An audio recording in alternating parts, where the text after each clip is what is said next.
Did you think of going to paradise without experiencing the difficulties of those who came before you? They were struck by misfortune and hardships and were subjected to earthquakes, even the messenger of that time. And those who believed him cried out, "When will God's help come?" Beware, the help of God is near.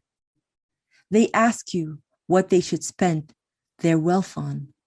Tell them, spend on your parents, relatives, orphans, the needy, and the travelers. War is ordained, though you dislike it. Sometimes you may dislike something that is good for you, and sometimes you may like something that is bad for you. Only God knows the whole truth, not you. They ask you about the sacred months and specifically fighting in them. Say, fighting in them is a major sin, but blocking the way of God and rejecting him, barring access to the sacred mosque and expelling its residents from it. These are even greater offenses in God's sight. A prolonged campaign of persecution is a far greater sin than a decisive battle involving killing.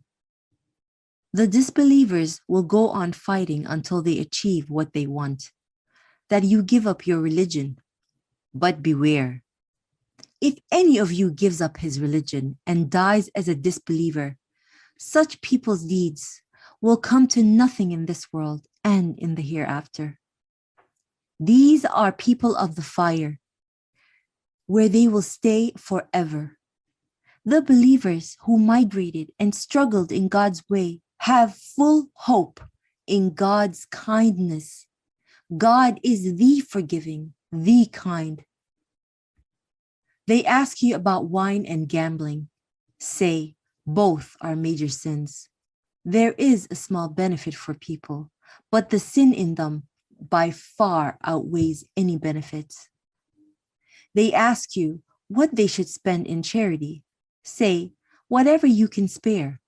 This is how God explains his verses to you so that you may reflect in this world and the next.